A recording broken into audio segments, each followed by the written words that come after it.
بسم الله الرحمن الرحيم الحمد لله رب العالمين والصلاة والسلام على سيد المرسلين وعلى آله وأصحابه أجمعين. دا دریو مشهوره کتابو مختصر تعارف کو ان شاء الله تعالی، لکه مقدمه ابن خلدون، تاریخ ابن خلدون او تاریخ بغداد د علامه خطیب بغدادي رحمه الله. مقدمه ابن خلدون دا ډیره مشهوره مقدمه ده، مشهوره کتاب دی. زموږ ډیر کتابونه حوالی ورکوي او یوار دوه باید چې مطالعه سي. ډیر اهم کتاب دی، ډیر معلومات پر مختلفو موضوعاتو باندې پکسته. دا مقدمه ابن خلدون د علامه ولی الدین عبدالرحمن ابن محمد ابن خلدون چې په 808 هجري کې وفات شوی دی تصنیف دی. دا مقدمه ابن خلدون په یو جلد کې په دوه جلدونو کې جلام چاپیږي د تاریخ ابن خلدون سره وي. دا په دوه جلدونو کې تحقیق او تعلیق ور باندې شوی دی. اول جلد په 618 صفحاتو کې، دوم جلد په 615 صفحاتو کې دی چې یو سل 44 صفحات چې محقق تحقیق ور باندې کړی دی. هغه محقق د کتاب پر مختلفو نسخو او مخطوطو نسخو باندې بحث کوي په یو سل 44 صفحاتو کې. د کتاب بعضی مضامین موږ ذکر کوو، مضامین خو پکې ډیر دي. هغه بعضی اهم مضامین لکه په اول جلد کې فن تاریخ باندې بیان، بیا د مورخ لپاره چې کم شان ضروري دي، کم شرایط او ضوابط، او شپږ مقدمې دي. لپاره مقدمه کې ډیر معلومات، د ممالکو مثلا بیان، د جغرافیې بیان، د هوا متعلق بیان، د وحی او د رؤیا تر مابین فرق، حقیقت د نبوت، ریاضت څه ته وایي، فطرت څه ته وایي، او مذاهب مختلفی فرقې په دغه باره کې معلومات، خلافت او امامت، قضا او عدالت، تصوف او صوفیای کرام. دا په اول جلد کې دا ټوله شانسته. بیا په دوم جلد کې مساجد او بیوت معظمه لکه په عالم کې لکه مکه مکرمه، بیت المقدس، مدینه منوره، معاش، د معاش اقسام، تجارت، د تجارت اقسام، احتکار په شریعت کې. بیا پر مختلفو علومو باندې بحث، د هر علم د هر جلا جلا تعارف او تفصیل. په مقدمه ابن خلدون کې د تاریخ اهمیت، د مذاهب او تاریخ، د مورخینو چې کوم سهوی سوي دي بیا په کتابو کې را نقل سوي دي، پر هغه باندې علامه ابن خلدون کلام کوي. یا کوم واقعات او روایات مورخینو را نقل کړي دي هغه سند نه لري، او د دنیا پر آبادی باندې، کسب او معاش باندې، انساني آبادی باندې، او د آب او هوا اثرات، حقیقت د نبوت، فن د تعمیراتو چې په دغه فن کې علامه ابن خلدون امام بلل کیږي، او فن د بزګرۍ او کښتګرۍ. داسې نور ډیر دلچسپ مضامین او موضوعات په دا کتاب کې موجود دي مقدمه ابن خلدون کې، چې دا تاریخ ابن خلدون او مقدمه ابن خلدون، سیاست او اقتصادیات او ادبیات او سیرت او پر دا ټول شانو مشتمل. په اتو جلدونو کې د تاریخ ابن خلدون سیرت هم پکې کې د نبی کریم صلی الله علیه وسلم، سیرت د خلفای راشدینو او د محمد ابن قاسم معلومات او حالات، خلافت د بنو عباس، د مامون رشید بیعت، د یزید دور خلافت، د عبدالملک وفات، او تر خپل زمانی پر چې علامه ابن خلدون کم اهم واقعات، حالات هغه په دغه کتاب کې راجمع کړي دي. علامه ابن خلدون بعضی تفردات هم لري، مثلا لکه د امام مهدی په باره کې چې کم روایات دي،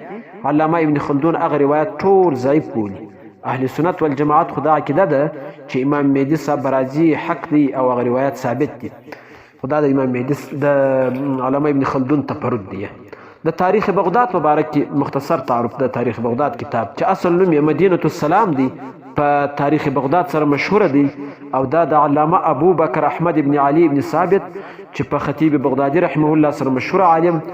او د ډیرو کتابو مصنف، په 423 هجري کې مصنف وفات شوی دی. د روژې په میاشت کې بیمار شولو، بیا یې وصیت وکړ چې د مال د تقسیم په باره کې او د کتابو چې کومه ذخیره ورسره وه د هغه چې پر مسلمانانو باندې د وقف کولو په باره کې وصیت وکړي. ابي الفضل ابن خیرون ته هغه کتابونه وسپارل چې بیا څوک مثلا په عاریت باندې کتابونه وړي، مطالعه کوي، استفاده ځینې کوي. په ذوالحجه 423 هجري کې علامه خطیب بغدادي رحمه الله وفات شو، او د بشر حافي وڅنګ ته چې مشهور صوفي او بزرګ دی هلته دفن شو. تاریخ بغداد کتاب دکتور بشار عواد معروف چې تحقیق او تعلیق ور باندې کړی دی، په 14 جلدونو کې په بیروتي طبع کې محققه طبع یې هغه تاریخ بغداد چې بعضې مضامین یې موږ ذکر کوو 14 امتیازات خصوصیات دا کتاب لري تقریبا. په دغه کتاب کې مصنف د هغه حضراتو حالات راجمع کړي دي چې په بغداد کې یا د بغداد په اطرافو کې د بغداد آس پاس یا پیدایش هلته سوی یا رهایش په بغداد کې کړی یا سفر و بغداد ته کړی یا د بغداد و اطراف ته تقریبا د 2811 حضراتو تراجم و سوانح په دا تاریخ بغداد کتاب کې سته. د خلفاو، عمراو، وزراو، نحاتو، قراو، مفسرینو، محدثینو، متکلمینو، اصولیینو، صوفیای کرامو، واعظینو، شعراو، داسې د نور ډیرو کسانو تراجم 2811 کسانو تراجم دي په دغه کتاب کې. علامه خطیب بغدادي رحمه الله چې په علوم الحدیث کې 18 کتابونه لیکلي دي، د ډیرو کتابو مصنف دي، مشهوره کتابونه دي، او په تاریخ کې 3 تصانیف دي د تاریخ پر موضوع باندې. په عقایدو کې 2 کتابونه لیکلي دي، په اصول فقه کې 2 کتابونه دي، او په فقه کې 12 کتابونه دي. د زهد و رقایق پر موضوع باندې 3 کتابونه دي، د ادب پر موضوع 5 کتابونه دي چې ټوله 8 کتابونه او تصانیف مشهوره د علامه خطیب بغدادي رحمه الله. په تاریخ بغداد کتاب کې علامه خطیب بغدادي رحمه الله پر بعض روایاتو باندې کلام هم کړی دی، په آخر کې حکم ذکر کړی دی، لیکن اکثر روایاتو بیا حکم یې نه بیان کړی د اکثر روایاتو. علامه ذهبي رحمه الله چې په 948 هجري کې وفات شوی دی، پر علامه خطیب بغدادي رحمه الله او امام ابو نعیم اصفهاني رحمه الله باندې څرت کوي، خبره ور باندې کوي چې علامه خطیب بغدادي رحمه الله او علامه ابو نعیم اصفهاني رحمه الله په خپل کتابو کې په متأخرین علماو کې بعض موضوع روایتونه در نقل کوي چې دا پر سنت او حدیث باندې جنایت او ظلم دی. علامه ذهبي رحمه الله فرمایي او وی الله پاک دې موږ ته معافي وکړي، الله تعالی دې دوی ته معافي وکړي. بهرحال دکتور بشر عواد چې کوم کار پر دا کتاب باندې کړی دی د هغه روایاتو هغه حکایاتو نشاندهی کوي په تحقیق و تعلیق کې. او مصنف چې د چا ترجمه کوي علامه خطیب بغدادي رحمه الله، داغه نوم، د پلار نوم، کنیت، لقب، نسبت، داغه مشهور اساتذه، تلامذه، مختصر احوال، بیا که هغه تصانیف لري هغه تصانیف د بعضې حضراتو ده، او د اهل علم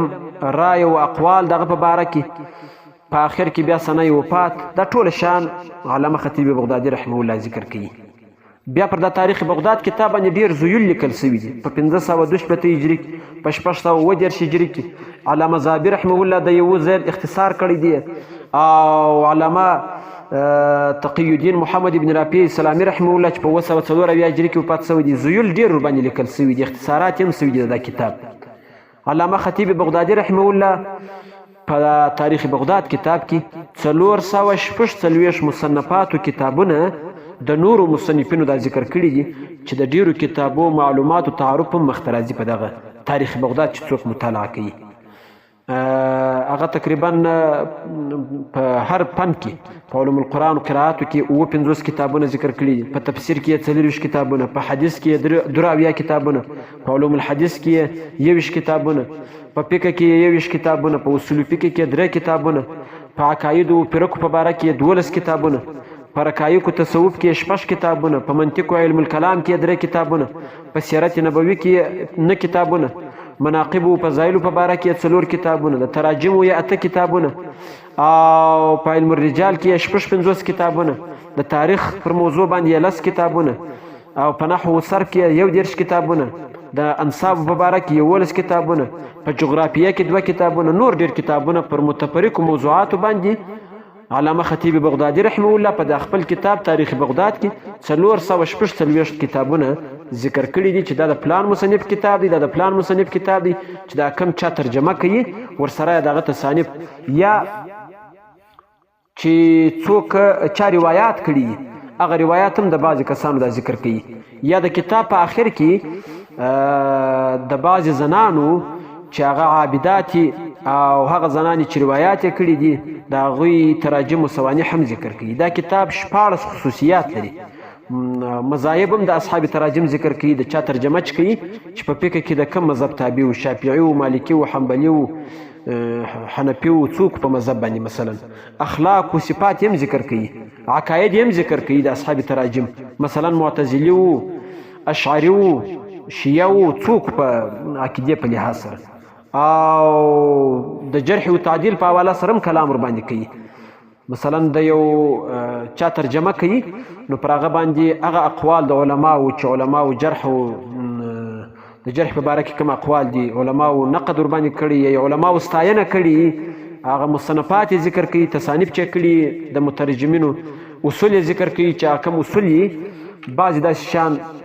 دا په کتاب کې. د علامه خطیب بغدادي رحمه الله پر امام ابو حنیفه رحمه الله او حنفیو باندې ډیر ردود کړي دي، حضرت امام صاحب رحمه الله باندې بیا خاص کر. نو تاریخ بغداد دا کتاب چې څوک مطالعه کوي دا هغه سره سره تعنیب الخطیب على ما ساقه في ترجمة ابي حنیفه من الاکاذیب د علامه کوثري صاحب کتاب دی، په 470 صفحاتو کې دی. دا کتاب ورسره مطالعه کول ضروری دی. او د علامه خطیب بغدادي پر تصانیف او منهج باندې یو بل کتاب دی په 508 صفحاتو کې، هغه باید مطالعه شي. هغه کتاب دی د دکتور محمود طحان کتاب دی چې دا په ریاض کې استاد الحدیث دی. او بل کتاب دی موارد الخطیب البغدادي په تاریخ بغداد، دا په 623 صفحاتو کې دی د دکتور اکرم ضیاء العمری چې دام په مدینه منوره کې استاد دی. دغه درې کتابونه چې پر تاریخ بغداد باندې مطالعه کیږي نو به ډیر شي، ځکه پر حنفیو باندې بیا خاص کر پر حضرت امام ابو حنیفه رضی الله تعالی عنہ باندې علامه خطیب بغدادي رحمه الله ډیر رد کړی دی. او تعنیب الخطیب بیا د هغه رد په باره کې علامه کوثري صاحب لیکلی دی. او یو بل کتاب لیکل سوی دی الرد علی ابي بکر الخطیب، دا یو بل کتاب دی چې د علامه خطیب بغدادي رحمه الله په رد کې لیکل سوی دی. بیا التنکیل بما فی تعنیب الکوثری من الاباطیل، دا د عبدالرحمن معلمی الیمانی کتاب دی چې دا بیا په تایید کې د علامه خطیب بغدادي لیکلی دی، او پر علامه کوثري صاحب پر تعنیب الخطیب بیا رد کړی دی په دا کتاب کې. بهرحال هغه کتاب خو باید مطالعه نه سي التنکیل، دغه د علامه کوثري صاحب کتاب تعنیب الخطیب ورسره مطالعه سي. او د علامه خطیب بغدادي رحمه الله خو د کتاب او مختصره ترجمه موږ ذکر کړه، ترجمه یې په دا نورو کتابو کې سته لکه موارد الخطیب او د دکتور محمود طحان کتاب چې کوم دی دغه رقم د کتاب نور خصوصیات د تاریخ بغداد چې کوم خصوصیات دي او تاریخ بغداد چې کوم منهج دی د مصنف په دا کتاب کې هغه بیا په دغه کتابو کې سته. زموږ چونکې وخت کم وي نو پر کتاب باندې مختصر کلام وکړو.